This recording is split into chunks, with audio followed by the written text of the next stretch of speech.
In my opinion, combat is the most important skill in Hypixel Skyblock.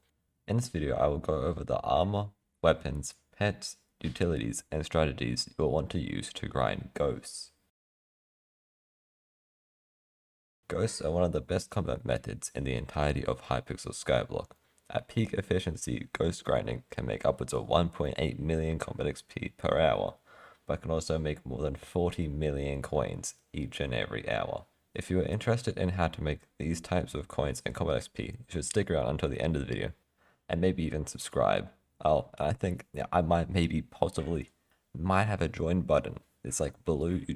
If you want to click on it, that'll be cool. I need to quickly warn you that the ghosts are extremely RNG dependent, but I mean, what doesn't rely on RNG in this game, with all the drops being above a 1 in 500 chance. This means to properly calculate the profitability of ghosts, you would have to test for a very long time. So I tested for 10 hours straight. But me grinding ghosts for 10 hours is kind of boring, so let me summarize what I found in this experiment. Ghosts have 5 different drops with 5 separate drop rates. These drops being 1 million coins, formerly known as the bag of cash, but dupes had to ruin it. There is also Sorrow, Plasma, Volta, and finally Ghostly Boots.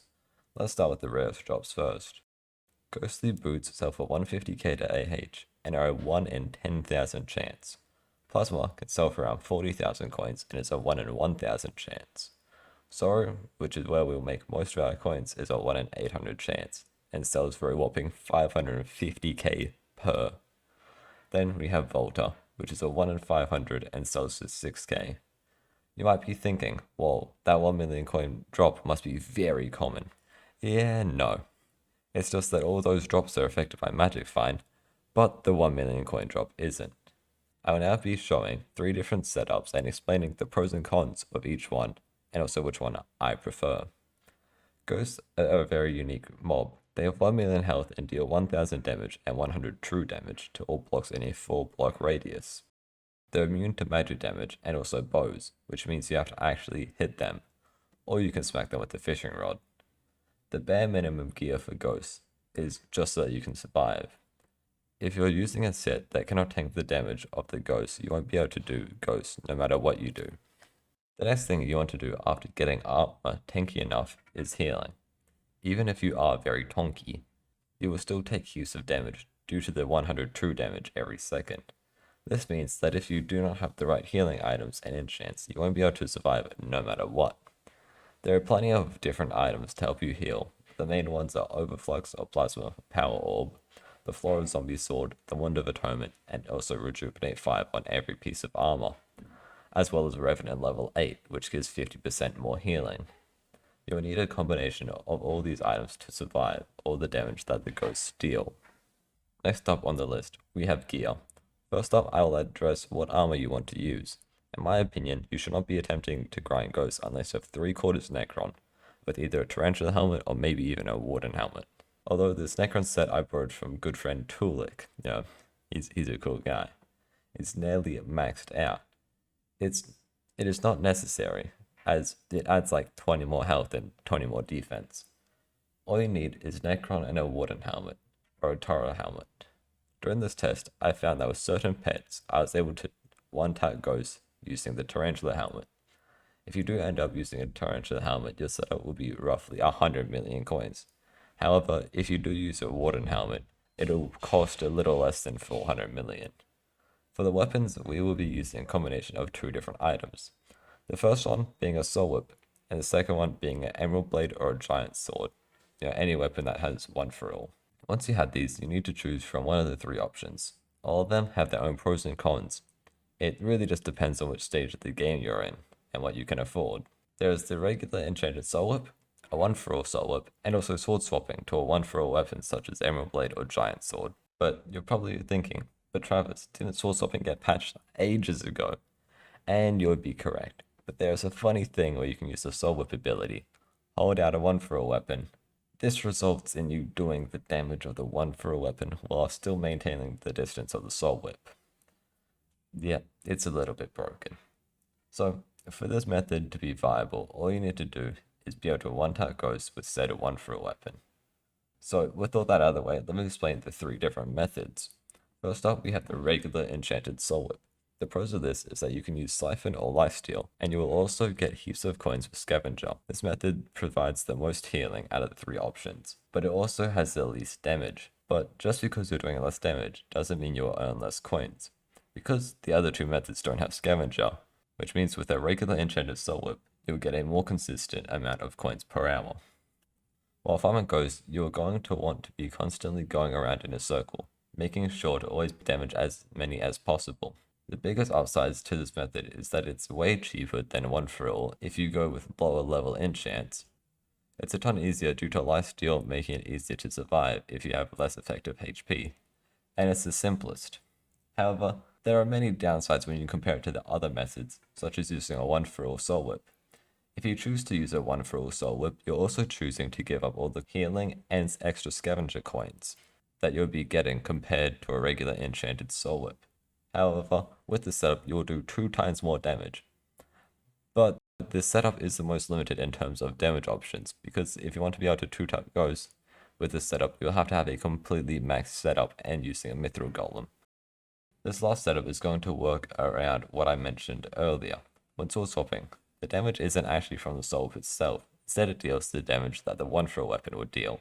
The soul whip in this scenario simply just helps you do damage from further away. As you can see right now, when I use the soul whip ability and then swapped my emerald blade midair, it does 1 million damage, and I'm using a tarantula helmet. So if you're using a warden helmet, you should have 0 problems one tapping. This final setup completely relies on the semi-sword swapping feature, definitely intended. As for the enchants on the soul, they really do not matter, to my knowledge. You will do the same damage whether it was maxed out or completely clean. Some of the downsides of this method is that it costs way more and also requires a lot of brain power. However, the upsides outweigh the negatives by so much as it is way more efficient than any other method. Now we're on to the pets.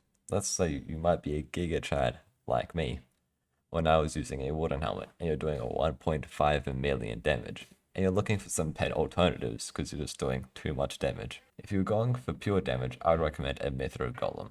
Going for Magic Find, Black Cat. Want more combat XP? Wolf Pet. Want coins? Level up some bizarre pet like a Jerry or Magma Cube. Or if you're very rich, once again like me, you can level up an Ender Dragon and sell it for roughly 75 million coins profit later on. However, since the Grandma Wolf Pet gives some pretty cool perks, and the higher the level, the longer the combos last, you might want to slap an XP share on it, or maybe even just use it as your main pet until it's level 100. I will now compare each method and rank them accordingly. The worst one on this list is also the cheapest, who would have thought? This method is of course the regular enchanted soul whip. When I tested, I only got around 15 million coins per hour, not including pet XP, which is insane. The next best method is the One For All Soul Whip, not very surprising either. Once again, when I tested, I got roughly 17 million coins per hour. However, you should note that these numbers are specific to me, because you get an increased amount of magic find, and the more ghosts you kill. This is due to something called Bestiary. Finally, the most effective method, and the hardest to do. You've guessed it, sword swapping technique that involves swapping from the soul whip to a One For All weapon. This may be 24 million coins per hour, and that is because I was able to use the Black Cat to get some extra magic find. And it's also just way more efficient due to being able to one tap a bunch at a time. However, if you're using a wolf pet, you'll get roughly 20 million coins per hour, but you'll also be receiving upwards of 2 million combat XP per hour, meaning you could go from combat level 0 to 60 in a little over 2 days of grinding. You're still probably questioning how Ghost can make upwards of 40 million coins per hour, and that's because of a funky thing that I mentioned earlier called Bestiary. The Bestiary is a system in a Hypixel Skyblock which gives you more magic find, strength, and coins upon kill, depending on how many ghosts you have killed. So with my measly Ghost Bestiary 12, I get plus 21 magic find, but if you were to have a max level Ghost Bestiary, which is level 41, you would get 108 extra magic find. This basically doubles your chance to drop any item. In my opinion, this makes ghost grinding very interesting because it actually rewards you for doing it for a longer amount of time as you grind and level up your bestiary. Also, before this video ends, I want to remind you of a couple of things. Make sure that you're XP sharing your Grandma Wolf, if it is not already at level 100. If someone is already in a lobby, don't be toxic, just go find a new lobby, it's not worth your time. If you really want to max out your efficiency, make sure to use a gyrokinetic wand, so that you can group all the ghosts together. Anyway, thanks for watching the video. See you guys in the next one.